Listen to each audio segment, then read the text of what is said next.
Hey folks, Dave from Nerdarchy, for nerds by nerds, and today I'm hanging out with Alex Cramer, and you may be aware of him or not, but he's got his mitts all over the place in the gaming industry. He's a very busy man.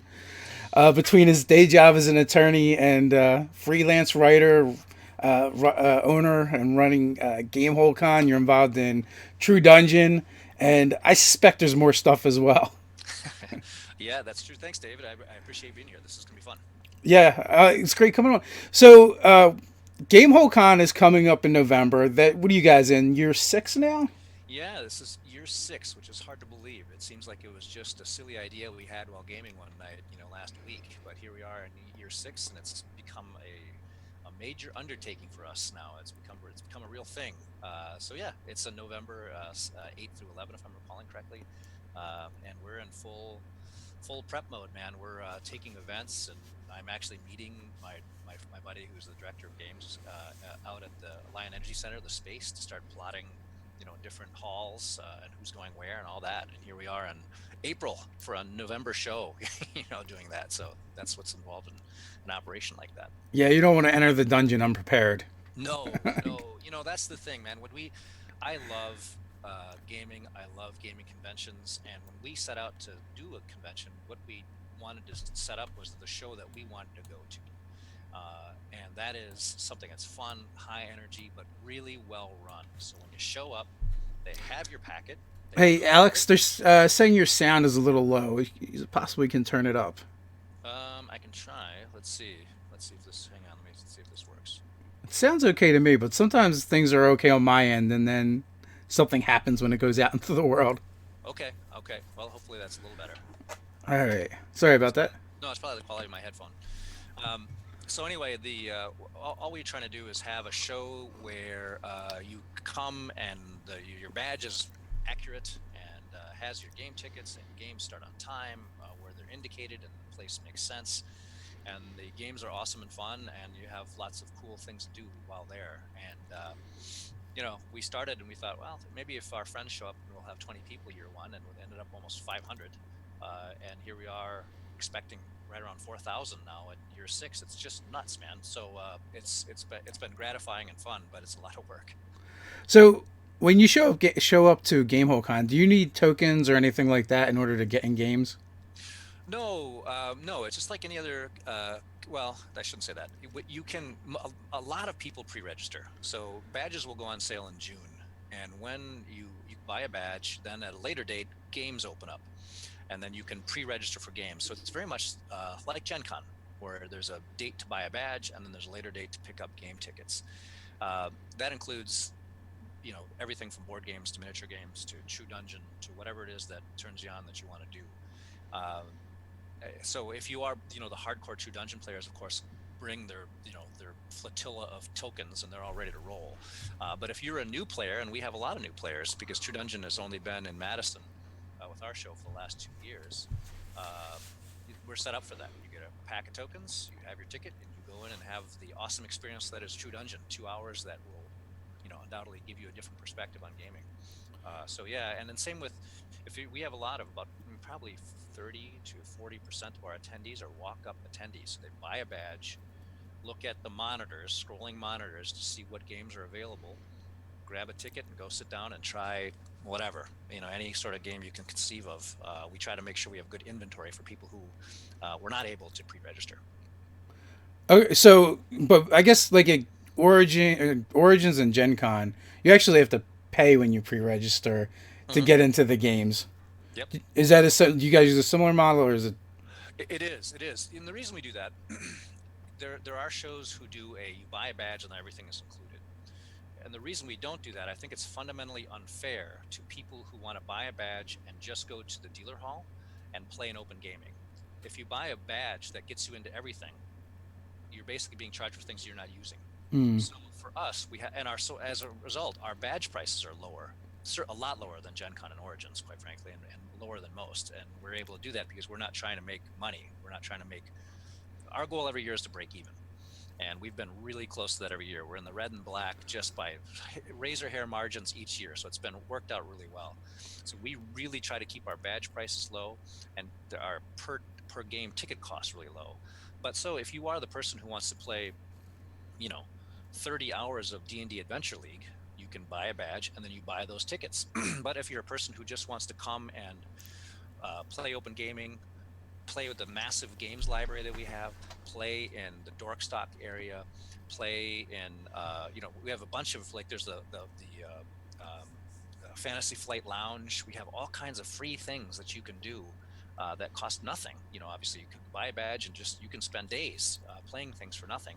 You don't have to buy game tickets. So I get the, geez, I don't like to have to buy a badge and then have to pay for game tickets, but there's a reason for it, and quite frankly, it's more work for us. If it weren't for the equities, if it weren't fundamentally unfair to those people, I would completely say, hey, let's charge $70 for a badge and be done with it, and people can just come and use whatever they want to use. But it's not fair, and so that's why we do it that way.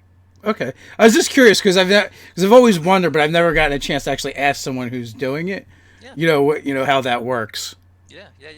And then with this way, you can also offer different games. For instance, True Dungeon doesn't work in a show where there's a one badge gets you into everything, because it's a pretty expensive experience. It's I'm one of the owners of True Dungeon, so I can tell you that uh, we'll have 4 or 5 semis full of stuff that comes to Madison, and they'll spend a couple days setting up this massive 45,000 square foot experience.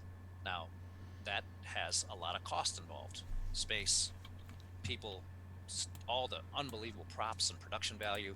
So that's why there's a charge per ticket to do that, and it's a 2-hour experience. You can't do that in a one badge gets all kind of model. So those, but at the same time, I don't want to make other people who are not going to do that pay for it.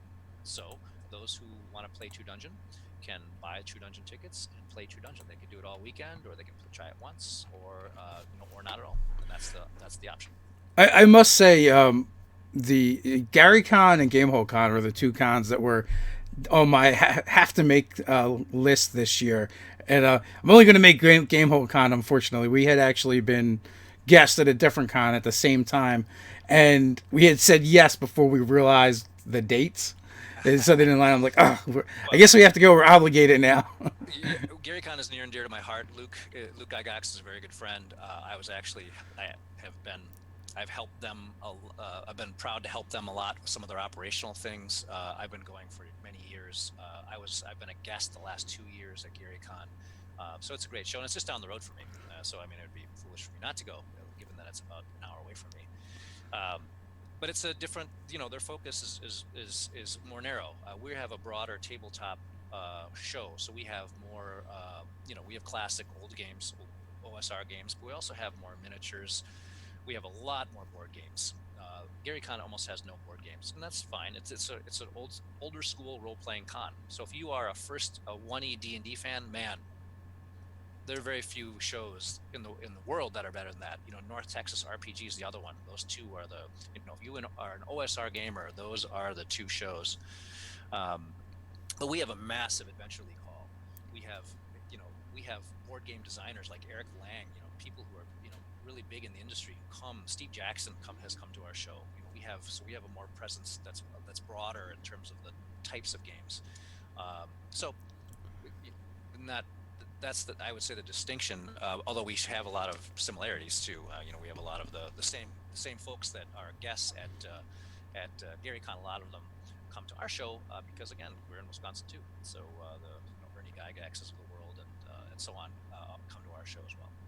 Yeah, like I think if you're into gaming, to me, there's like 5 cons that are on my list, and it is Gamehole Con, Gary Con, Gen Con, Origins, and North Texas, which I haven't been to yet either. But a lot of people tell me that North Texas is definitely a great con to go to, especially if you want to, play the games with the guys that made them, essentially. Well, shout out to those guys. Those are good friends of mine too. I've been going for years. I'm a guest there this year. I'm honored to be.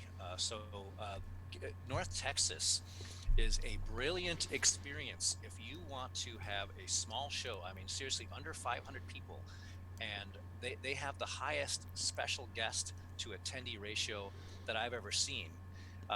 So you will play with a designer of a game that you love in a room that's usually either one game or two games usually at most going on in that place. So it's a very quiet, game focused type of show. There's not a formal dealer hall or, certainly no, cosplay or anything like that. It's all about old school role playing games. Although they have a lot of 5e, and that's what I run. I run 5e games there. Uh, this year I'm running some conversions of like Queen of the Demon Web Pits into 5e, and my games have always been very popular there. So they do have 5e games available too. But yeah, Doug and Mike do a tremendous job, and I love their show. And I go every year. And this year I'm because it's tough because North Texas is usually the week before Origins, and it is this year. So I'm doing both, and I'm really spending deeply in my spousal credit account to do that. Queen of the Demon Pits. That is near and dear to my adolescent heart. Yeah, From man, it's good like gong show carnival fun. So it's fun to run that through. Looking at it now as a grown-up game designer, looking at it and saying, "Wow, that's pretty interesting decisions made there." Yeah, But it's fun. It's fun. it would not fly in this day and age at all. The '80s were a special time. Um, so Gamehole Con, what inspired you to start doing that? How'd you get started with Gamehole Con? Well, it's kind of a lark. You know, Obviously, if you're going to set off on something, a commercial venture that you want to be successful, you probably would be hesitant to call it something like Gamehole Con, right? I mean, because that people react, wow, that's a weird name. The reason is because that's the name of our gaming group, the Gamehole. My friends and I have been playing in the Gamehole for years, and the reason it's called the Gamehole is it was in my basement forever, sort of like a hobbit hole kind of thing. We'd go subterranean in games. We referred to ourselves as the Gamehole forever.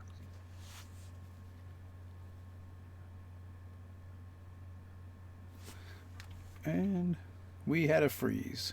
And you're back. Oh, Man, okay. it froze. It froze at at we called ourselves the Gamehole forever, but Oh, okay, okay, okay. Well, historically, we used to have Gen Con here in Wisconsin. It was in Milwaukee for years, and only in recent, I guess, in our estimation, recent memory, has it moved to Indianapolis. Now it's been something like 10 or 15 years. I don't know exactly, but it's been there for a while. Um, so that created a void of convention gaming here in Wisconsin, and also Madison is a tremendous town. Madison, Wisconsin, leads the world in per capita game stores. We have something like 7 standalone game stores in a 500,000, 600,000 population county. I mean, it's pretty tremendous. We have a lot of gamers here. We also have a lot of game designers here, so it seemed natural, to have a show here in Madison, and we thought also it'd be fun, and we could do it the way that we wanted to, and the kind of style that we wanted it to, and again, in our estimation, the quote right way, and for the right reasons, and those reasons being celebrating gaming, promoting local gaming, and having fun instead of an ultra corporate show trying to make money. We're just not trying to make money, and that's immediately apparent to anyone who comes to the show when you get all the stuff that we get. Or if you run games at our show, we have this tremendous GM reward program where we're giving away massive, like board games and stuff in a raffle, and lots of them. I mean, thousands of dollars worth of stuff that we give away to say thanks to our GMs and DMs for running games, because but for those guys and gals, there's no show. Um, so we don't do a very good job of saving money, but we're not really trying to. So that's why. so we have a true dungeon question in the chat. And Jose Suarez wants to know: will True Dungeon ever appear in the South, like Atlanta for DragonCon or Orlando for MegaCon? Well, we do now. If by South you mean Southeast, we are in the South. We have been coming to PAX South for the last 2 years, and we plan on coming back this year, and that's in San Antonio in January. Uh, is there some possibility that we come to DragonCon or one of the big MegaCon or something like that in Florida? That's a possibility, uh, but we have very specific requirements. It has to be a show that we can that's ticketable, because the experience itself is expensive, and we need to be able to create tickets and sell those tickets for True Dungeon. And we need a lot of space. It has to be the right kind of space. It has to be space where we can control the light and the sound. It has to be so it can't be shared space with any other gaming or dealer hall or anything like that. So it's a very immersive experience. So shows are, it takes the right kind of show that has the space for it, and the willingness to say, man, you need 25,000 square feet. Holy crap, that's a lot of space, and that's sort of our minimum footprint. And now we're to the point where Gen Con, where True Dungeon started, is actually our smallest show from a footprint standpoint. We're much bigger at Origins. We're much bigger at Gamehole Con. We're much bigger at PAX South than we are at Gen Con, and that's kind of crazy, but it's the truth. And but yes, to answer the question, it's a possibility, and we get inquiries, but it's not as easy as inviting someone like me to a show where I can just hop on a plane and come. It's the logistics of all the stuff that we need to take to a show, literally 4 or 5 semis worth of stuff, is a real consideration, and it's a real expense on the show's part. They've got to be willing to share those costs with us. So it looks like you might have a fan in the chat, Dave Rosser, Dar Jr. on Twitter. He wants to say congrats on getting exclusive spot on Faerun. Can you talk about that a bit? Yeah, we're pretty excited about that. Well, thank you for the shout out. Appreciate that. So those who play D&D Adventure League know that Wizards has located all the adventures to date in the Moonsea region of the Forgotten Realms, which is sort of north central in the Forgotten Realms for those who are looking at Ed's original map, or the current map for that matter.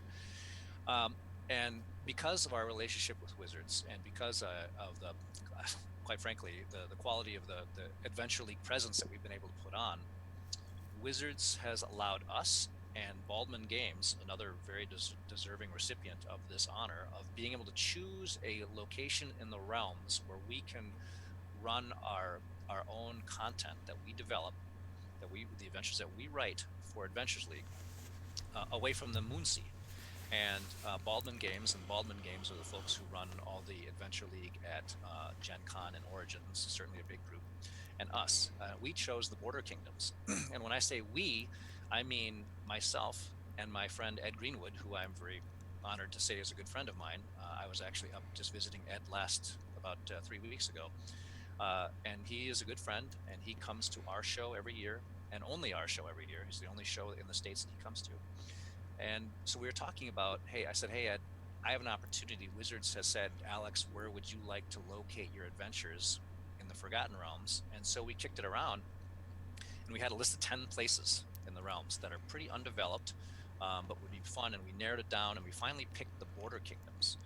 And the Border Kingdoms, we picked that because it's, first of all, temperate in climate. So it's, you don't have any climatological challenges with the writing adventures. It is varied in terrain. It is very unstable. It borders Shar, so the invaders are coming in all the time. It's a land of bizarre and varied political structures. So it's chaotic in that these many kingdoms are tipping over, and basically a well-armed party with some money can take over a small nation state there. And there's lots of interesting lore that Ed wrote years ago and never had an opportunity to finish, and he always wanted to. So I said, well, this is the chance. Why don't you finish the lore for the whole Border Kingdoms, which he's done. So he delivered this massive document that it's basically like Wizards could take this if they wanted to, if they were so inclined, and bind it, and illustrate it and edit it and so on, and it'd be a hardbound, the Border Kingdoms, bam.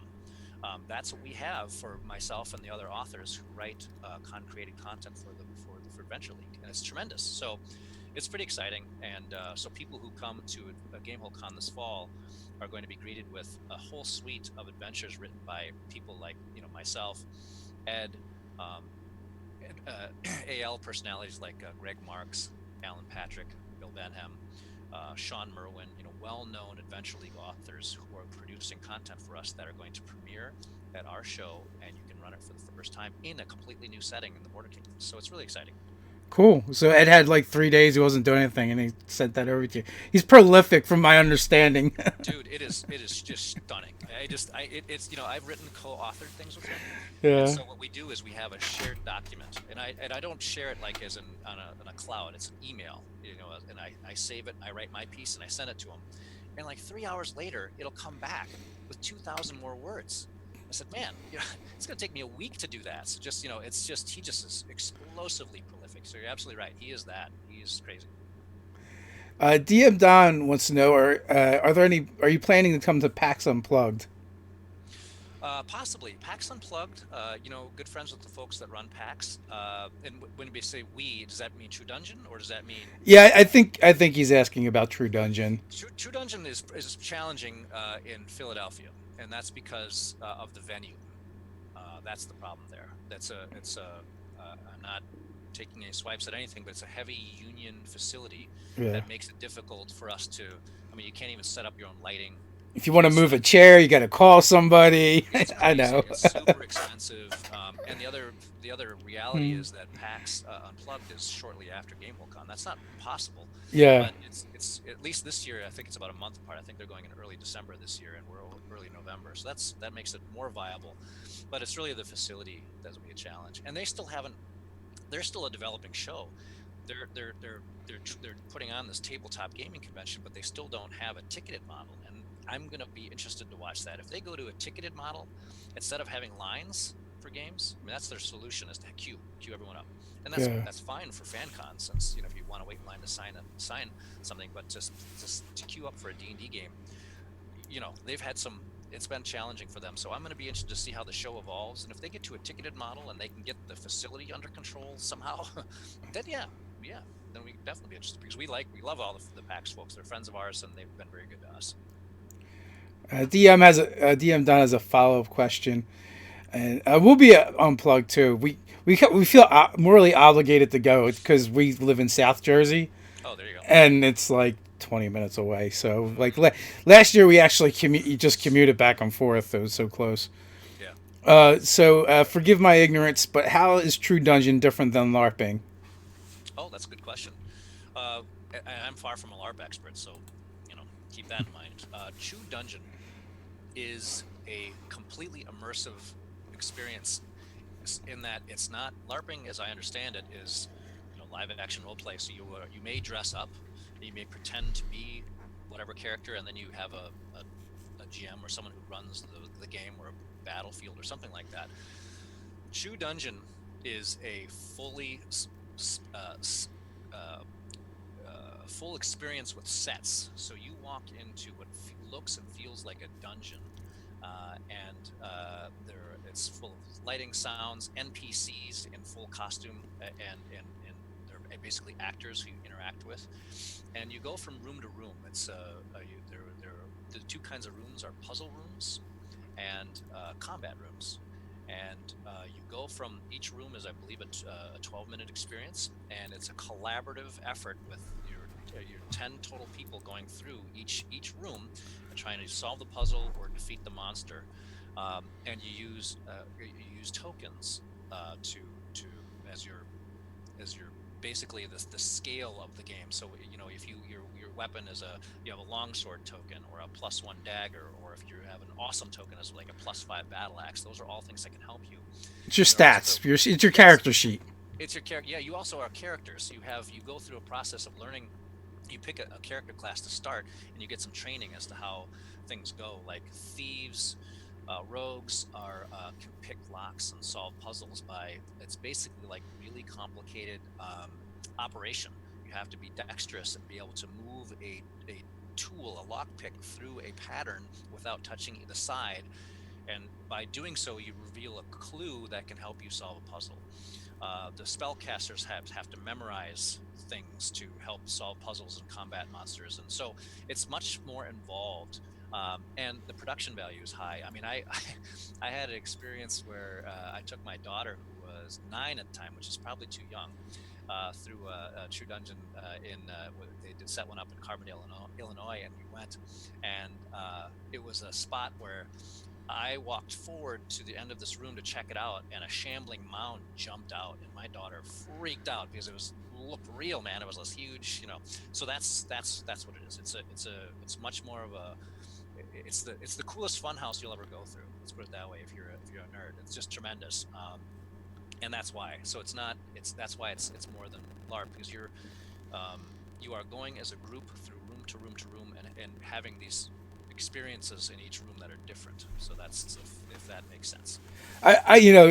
When people ask me, I just basically say, well, they accidentally they invented escape rooms, Yeah.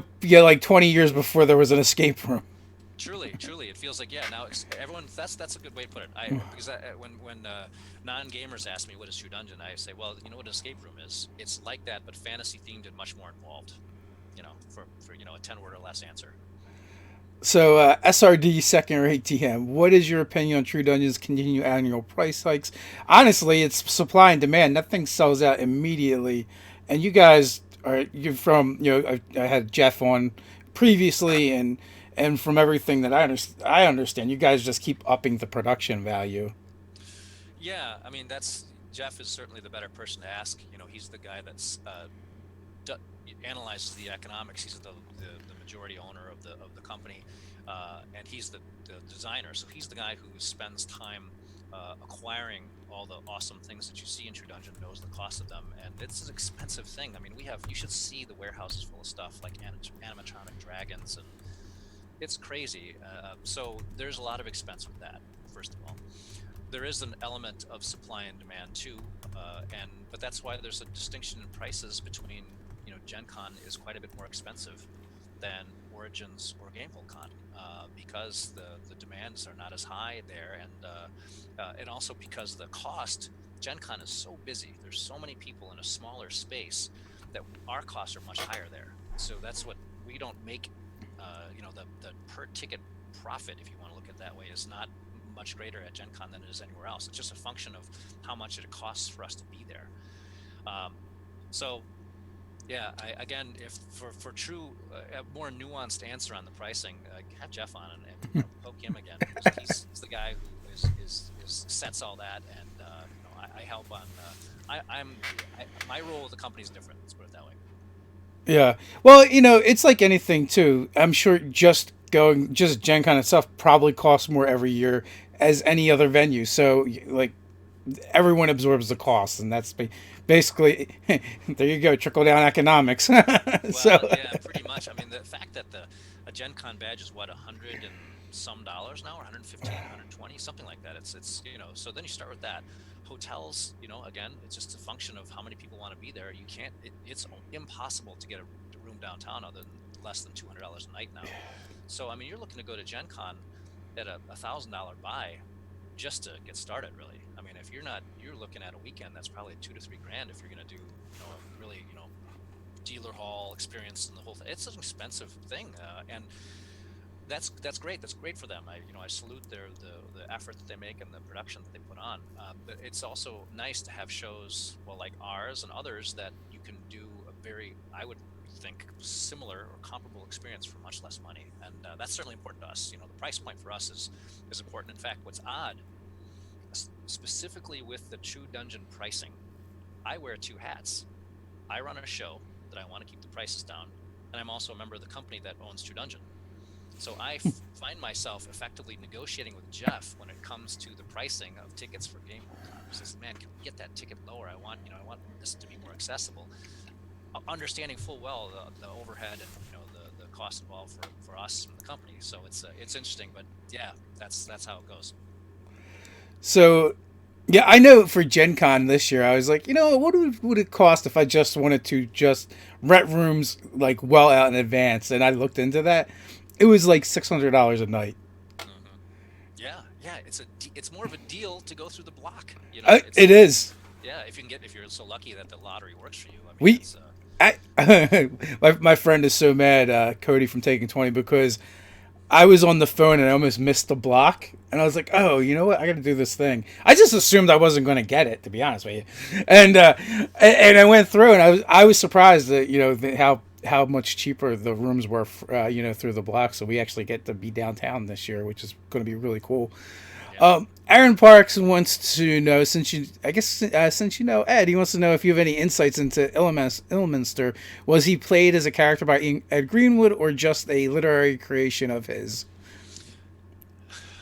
Yeah. That's a good question. Where does Ed stop and Elminster pick up? That's sometimes is hard to distinguish the two, quite frankly, knowing Ed as well as I have. And I've literally spent weekends at his house. So I've spent a lot of time with Ed, and he's one of my favorite people. Um, there is no question that the personality that is reflected in his writings about Elminster comes right from the man himself. I mean, the capriciousness, the charm, the silliness, the playfulness. That is Ed too. I mean, that's Ed and that's Elminster. So, but to answer the question directly, I don't know. I don't think it started off as a character that Ed created, not someone that he played in a game. I don't believe, because I think I've asked him that, and I believe the answer is that he it was a character first, um, before anything. It remains. I don't think. I wonder if he's actually ever played Elminster, because he usually runs games, doesn't play in them very often. Um, Although he's a celebrity player in some streams that we do at our show. And so, but yeah, I believe it's just a character, and that reflects some of his personality traits, and also some other things that are fun in Wizard. To my knowledge, Elminster first appeared in Dragon magazine. In several of the articles, they were told through Elminster's point of view. Yeah, it was a device to introduce people to the Forgotten Realms, and so that's yeah, exactly. Although I'm not completely sure that Ed Greenwood isn't a literary creation of Elminster. So That's yeah, yeah, no kidding, no kidding. I mean, yeah, So smart dude. what are you most excited for with Gamehole Con? Um, I'm excited about just to see it all come together again. It's such a effort, from everything from arranging food carts to be outside to we're doing all kinds of. We have a kids track that I'm really excited about. That we started last year and was very popular, and so we're going to expand that. We have all kinds of great games that are coming in for kids, meaning ages 6 through 12 exclusively, with vetted DMs. So parents, because we all have kids now, so go to shows and can bring your little ones and have them have a great experience. I know Wizards is going to be involved with that, and I'm actually meeting with them next week to talk about what kids track events they want. We have some new sponsored areas. I referenced the Fantasy Flight Lounge. That's going to be an upstairs new open gaming space, and it's going to have some couches and low tables and kind of a cool hangout spot while Fantasy Flight does some electronic demos on the sides, and there's going to be a bar there. So it's going to be a really cool spot, and I'm excited about that. In the Adventure League Hall, we're going to have, we had a spot that we premiered last year called the Laughing Odiug, and that's sort of a sub room in the Adventure League Hall, and it's named after an inn in a module that I wrote a couple of years ago. Um, and Wizards is going to sponsor that, and there's going to be all kinds of awesome in there, like comfy chairs and stuff like that. That's going to be sweet. The dealer hall is again expanding. Man, we keep expanding it every year, and this is when you get there and say, let it go, let it be, let your creation, let your friends enjoy what you've done, and that's pretty awesome. So what are you doing specifically for the kids track? Is it just RPGs? Is it other things? Well, conventions, as you guys know, we don't dictate really what the type of events there. We open up, say, hey, send us your events, and we will schedule them if they make sense. So we have role playing games and some board games, but it's whatever people want to run in the kids track. And so we have like Haba Games comes and does some stuff for the kids. Like um, we have sort of D&D derivatives. No Thank You Evil, for example, is a game that gets run. Tiny Dungeons gets run. I've run some board games. I'm a big fan of Old School Dungeon. The board game. I've run that in the kids track before. I'm to the point now where I quite frankly don't have time. But so it'll be a whole suite of games for kids, and they'll be scheduled throughout the show. So and all that's required. The challenge is to make it something fun for kids without it becoming daycare. So we can't do that. We can't have, hey, just drop your kids off here, it'll be cool. No, we're not set up to do that. So the parents have to still be around. So you have to at least kind of be in the area and make sure that little Billy's behaving himself, because we can't police that. We have volunteers, of course, to oversee it, and then the DMs, GMs who are running the games, but the parents still have to be present. And that's a kind of an interesting balance to try to strike. But my kids, I have a 10-year-old and a 6-year-old, and they had a blast last year. They loved it. I mean, when we talking about a pretty cool upbringing, you get to go to Gamehole Con every year, and my parents, I can't even conceive of doing that when I was 10. Are you kidding me? And so they talk about Gamehole Con like it's Christmas. So it's pretty cool. And so it's been fun to have a fun thing for all of our kids to play in. I could only imagine. We've had several folks on from Adventure Playground, and they kind of have like a kid focus when it comes to their RPGs. I mean, you're probably Out there who wants to run a game for some kids, send it into us. So if I have to fill out an application first, so we have to prove to make sure that you're appropriate to run games for kids. You don't own a rusty van out in the parking lot or something like that. I want to make sure everyone's safe.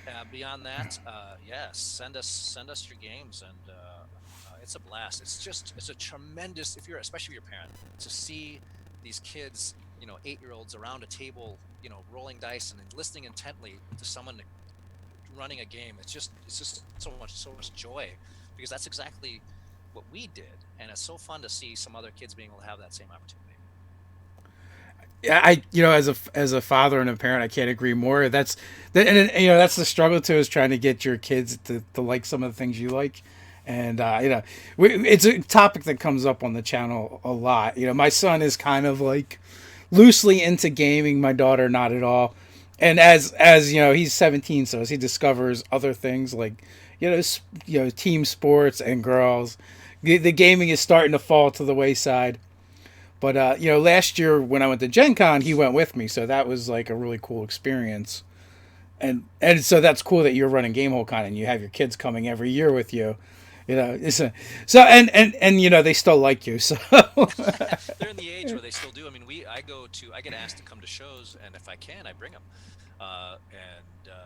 Especially local ones. There are a bunch of local smaller shows in Wisconsin, and they can come, and I try to get them into a game, and they love it. They just love the whole scene.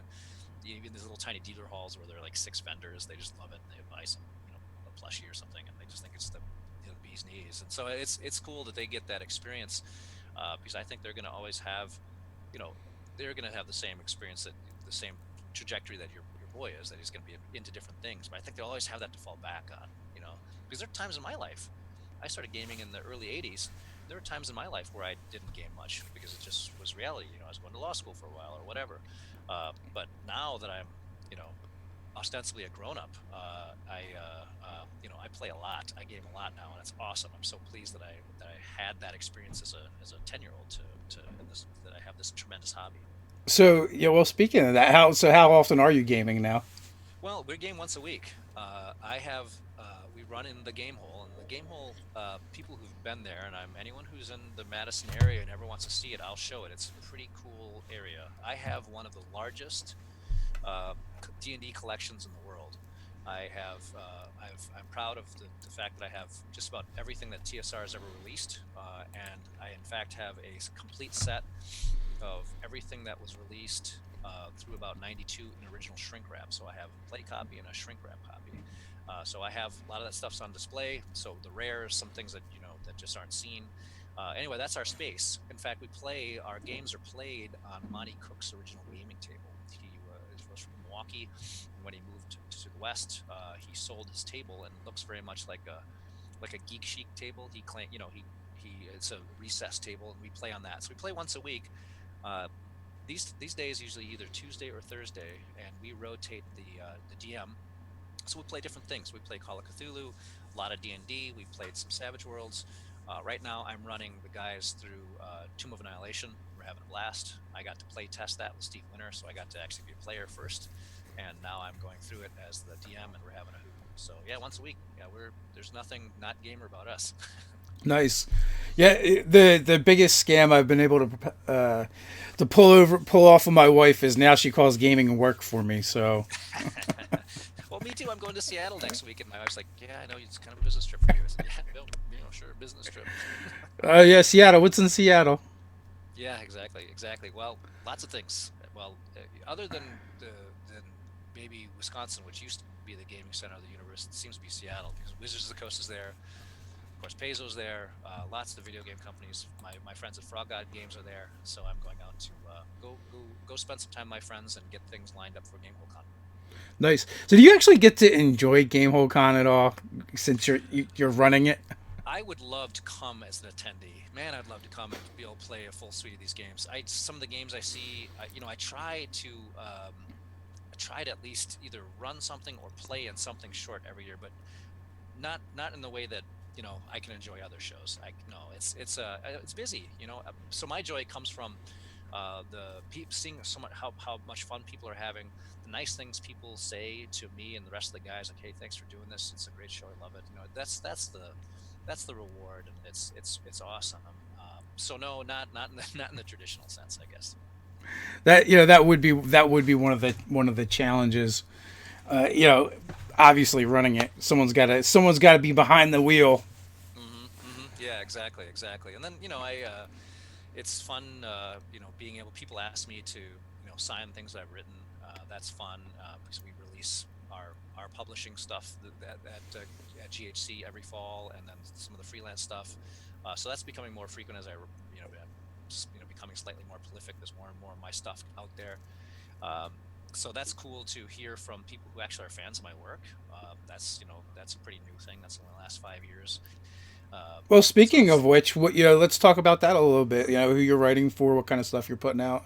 yeah, well, it's varied. Those of you who bought the Goodman Games re-release of B1, B2, into the Borderlands, I believe it's called, the big purple hardbound. You will see a forward from me, and I wrote that. Joe Goodman asked me to write that as for with my collector hat on, about sort of the importance of B1 and B2 to the creation of the module industry, and and I feel I love the modules. The original D&D modules are my favorite thing. I love those more than anything, more than the hardbounds, more than anything. I love the adventures. So that's always been the focus of my collection. So anyway, I'm in that. But more importantly, I've written for Adventure League for several years, and I have a couple of modules that I have already produced. I have the third one in the series from Gamehole Publishing coming out this fall. But the big project I'm working on right now is for Frog God Games, and it is a nautical adventure, sweeping from starting at first level, going through. We'll see where it ends, probably 12th to 15th level, and it's a big project, and that'll be released sometime next year. So we're just talking concept of cover art, and so on. And I have it outlined, and I've written about a third of it. So I'm well on pace, which is great. I just finished. I'm about to turn in some stretch goal module for Rapanathunk, the 5e Kickstarter that Frog God did.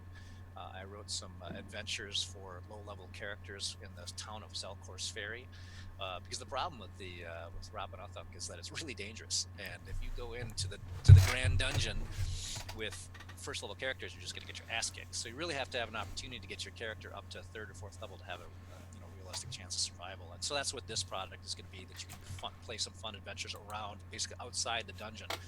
So you can acquire some things, get some experience, and then maybe have a slightly better chance of surviving the experience. And so that's kind of what's on the plate right now. Is the dungeon going to make it to Gamehole Con with Frog God? Is what The 3D printed dungeon level Oh they yeah, did. yep. I just saw those. They have a full suite. We haven't approved any of the games yet, so we don't have a games list that people can see. But yes, the Frog God has they're going to have a permanent setup, a rapid 3D printed game that you can play in, and that's going to be awesome. Yeah, that thing is a beast. Well, that's why because we're gamers, we understand that. Like, for instance, Stefan Picorne, he comes and runs games for us every year, and so he brings suitcases full of Dwarven Forge. Well, you don't want to set that up separately for different games. That's just untenable. So we give him one spot. He could set up once, and he could do sort of a fog of war with like a tablecloth and roll it back and reveal it. And the same thing for our friends at Frog God. They'll have a spot where they can build this massive 3D printed dungeon and leave it there and run it again and again and again for different lucky attendees. I mean, that stuff almost becomes like set pieces anyway. Like for gamers, like I'm sure that those games just gather a lot of people just watching because the displays are so awesome to look at. No doubt, no doubt. It's kind of a gallery experience. Yeah, when Stefan runs a game and if people can watch, they certainly do.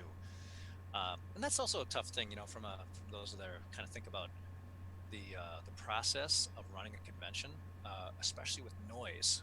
That's always a challenge, is to have a spot. So someone who wants to play in one of Stefan's games and he's really excited or she's really excited, you want to have that be a good experience, meaning that they can hear Stefan run the game and you can hear your co-players without all kinds of ambient noise. So that's always a challenge as to how we handle spectators, or how much, and if at all. And to the extent that there's a spectator game, we make that clear that this is a spot that people can come and watch games. You can walk anywhere and check out games, but as far as we set up space for spectators, that's limited because it has to be the right kind of game.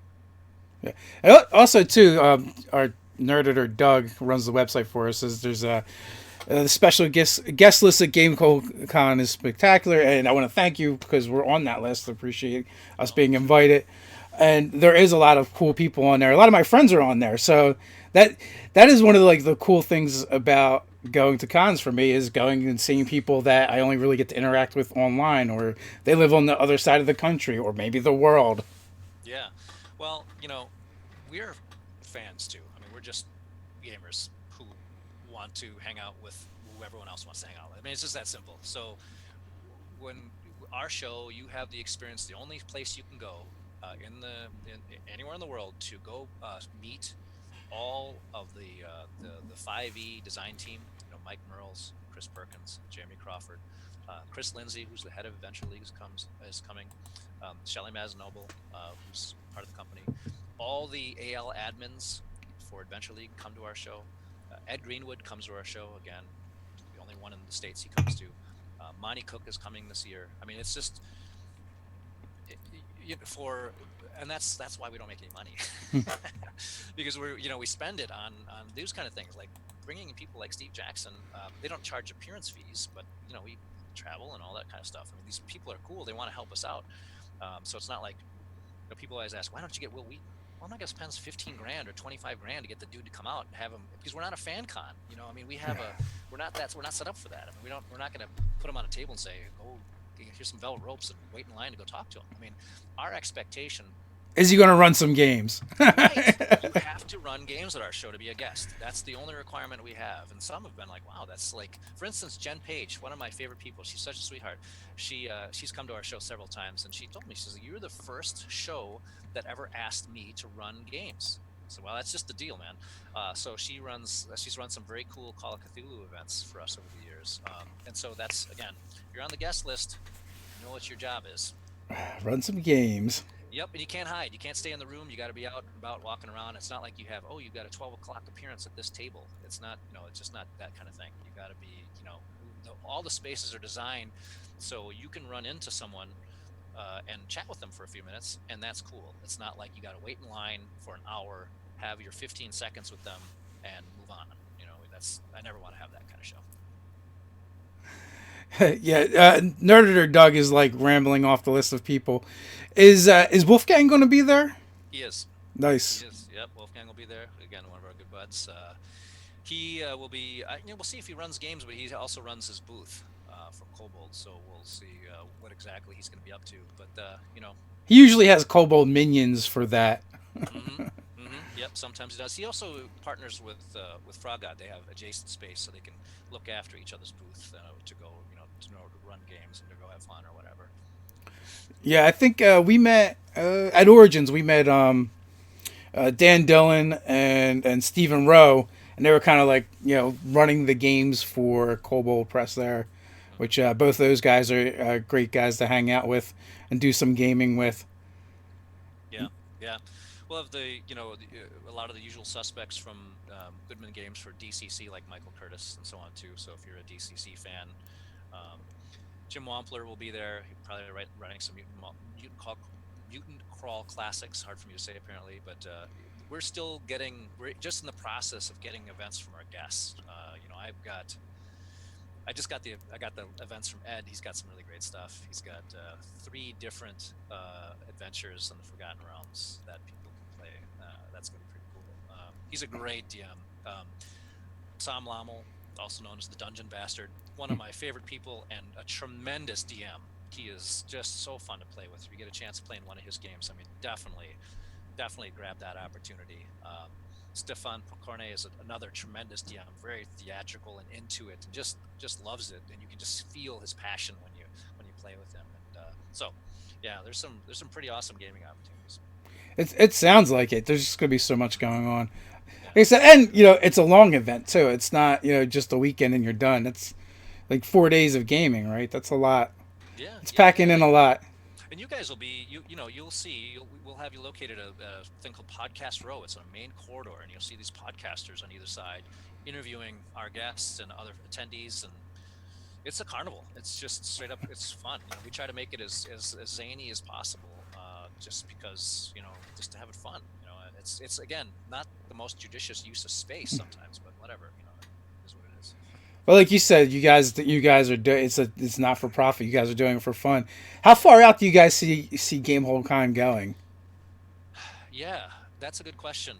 It's we obviously we're doing six because here it comes, and we have tentative dates for 2019, and I think we've been given the date from the facility for 20. No contracts have been signed. Uh, as long as we're interested in doing it, I guess. It takes a lot of personal capital. It takes a lot of energy, a lot of our time. We don't. There's no employees. No one makes any money. No one gets a salary for doing any of this. So as long as we have the will to do so, we'll keep doing it. And that, I guess, is my best answer is into the foreseeable future because I'm still enjoying it. The guys are enjoying it, uh, and it's gotten its own inertia now that I would feel like kind of a dick by shutting it down. Because so many people really like. I get these very personal and touching emails from people saying how much they enjoyed the show, and I feel like such an asshole if I turn the switch off. But that said, who knows? It's a year-to-year event. Well, that's not true. It's a 2-year block. We're certainly gonna do it this year, and almost certainly the year after. But again, as long as the guys, I mean, it's just there are 8 of us gamers who game every week, and we get together and we about 15 minutes before we start playing, we talk Gamehole Con, like what do we got to do? All right, let's start gaming, and then we go off. And that's the whole thing. That's the meeting. That's as corporate as we get, is and how structured we are. As we kind of divide tasks and off we go.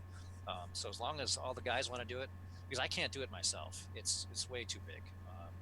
And also thanks to all the volunteers, man, we have a ton of volunteers who come and spend almost their whole weekends. It's amazing to help us. And but for those guys and gals, we would not be able to do it.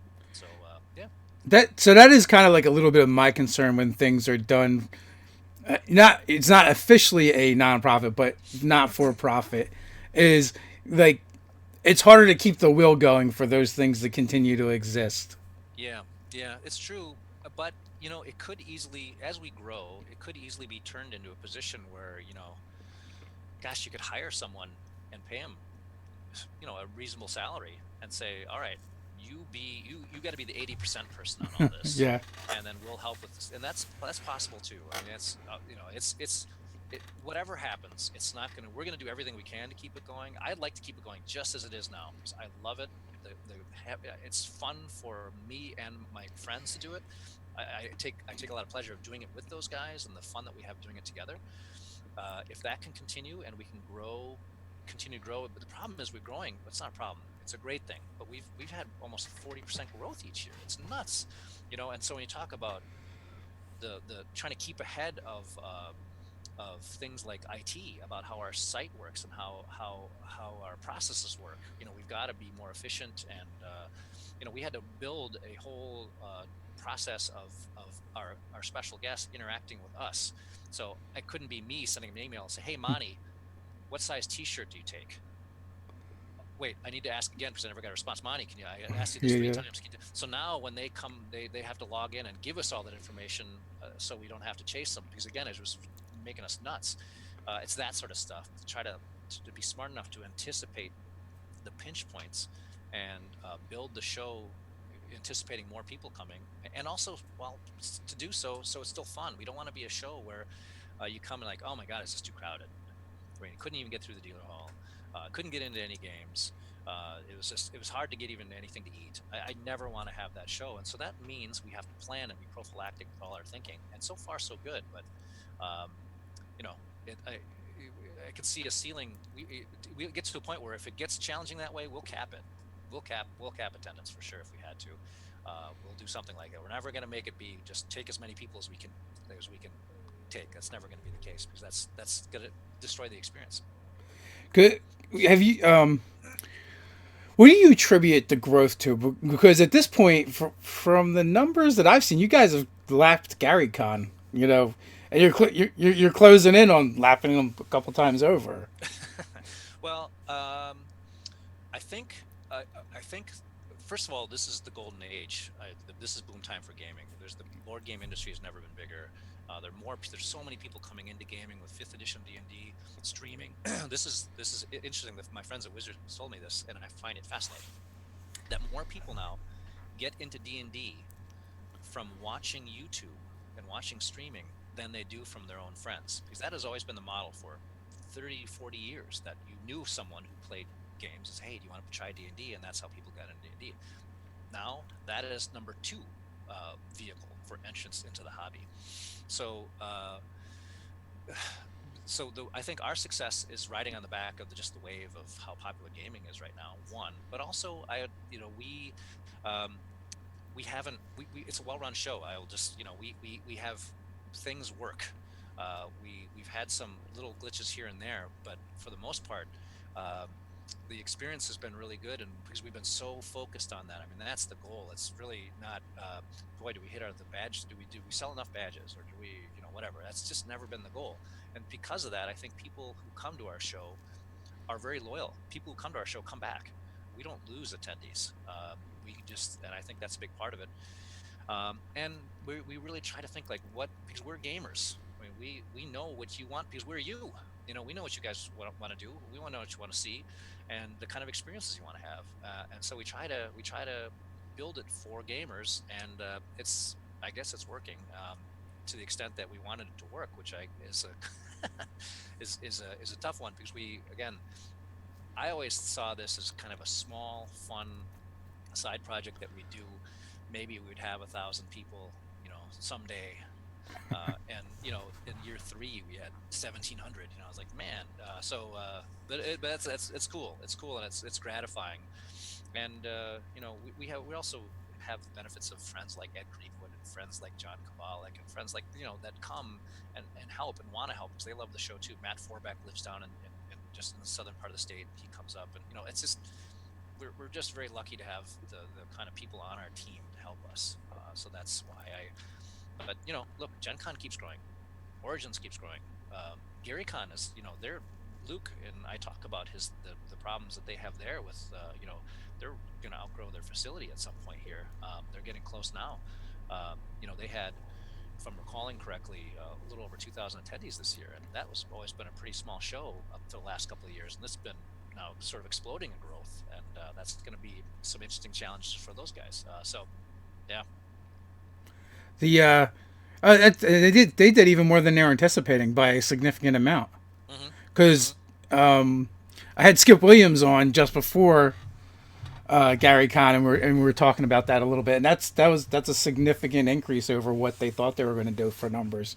So that's really cool. And like you said, it is a golden age. The one thing that Wizards of the Coast is far surpassed everybody in the industry was they started that D&D Twitch, and they seem to understand right away where to spend their money, and and it's streaming now. It's YouTube and Twitch. That's where everyone. It's baffled me to watch the other companies not get on board on that, or they've been really slow, and even more so, I've seen streamers that are doing it, and they were doing it at a high production value for other games, And I'm looking at these game companies going, why aren't you supporting them? Why aren't you involved with that? Like, and one of them, I know they lost like their funding or the production company they were working with. They lost it, and they're trying to keep it going on their own. So it's like you could very well lose a huge commercial that's been going on for your brand for a while. It's really fascinating. I mean, I just this last mid January or so when we were at PAX South, I was sitting with Chris Perkins and we're having lunch on the Riverwalk, just he and I chatting about sort of the industry and what's going on. And he's my vintage, so we're sitting there kind of both of us, and he's a star now. He's a celebrity when it comes to streaming games, and he's a great DM, by the way, and a great guy. But he is taken, mildly taken aback by how this explosion of how streaming has become the thing, and we're just marveling at it. I said, you could have asked me 10 years ago, would a lot of people not only want to, but pay money to watch other people play D&D? And I would have said, I don't, man, good luck. That sounds like a stretch for a business model. We do a collab game called Saver Dice, and we've had like donations during that stream come in at hundreds of dollars, and we're like blown away at that. And I suspect we're probably close to the same age. And we grew up in an age when like you said, you learned the game from your friend's big brother or from kids at school, and it was super rare, and it wasn't we never talked about gaming. We were all closet gamers for the most part, and there weren't gaming stores where I could go to and even learn the game. I remember shopping at Walden Books and B. Dalton. They don't even exist anymore at the mall, and pestering my grandparents to buy me the next book. Just standing there staring longingly until they either had to drag me out of the store or bought it for me. You're right, dude.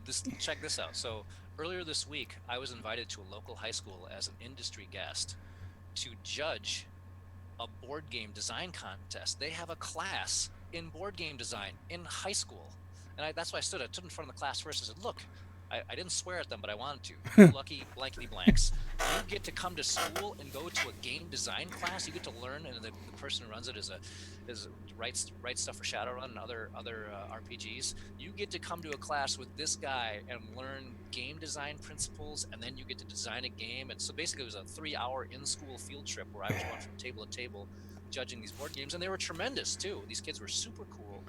They were super diverse in terms of. I mean, it wasn't like all like ultra nerdy kids. You're like, oh, that kid's a gamer. No, they're like this is a slice. This is a cross section of high school, and they're all having fun designing these great games. It's just a completely different world. In my day and age, that would have just been a hunting ground for bullies. Exactly. You just would wait for the football players outside to be lining up as a gauntlet. Yeah. Then you'd have the real life adventure you never wanted. That's right. Well, we are just past the hour mark, so parting words for the people watching. Thank you. Thanks for supporting our show, everyone who's come. I look forward to inviting and welcoming people who haven't, who are interested in coming and checking us out. We're looking forward to seeing everyone in Madison this fall, and looking forward to seeing all of you on the road. I'll be in Ottawa, Illinois this weekend at the D8 Summit running games. I'm a guest there. I'll be at North Texas running games there. I'll be at Origins for True Dungeon reasons, and also to see my friends in the D&D hall, and of course Gen Con for the same reasons. So I'll hopefully see everyone on the road, and most importantly, hopefully here in Madison in the fall. And thank you, Dave, for having me. Excellent, Alex. Thanks for coming on. Really appreciate it. You're welcome back anytime. Thanks to everyone in the chat who's been hanging out with us, and so until next time, stay nerdy.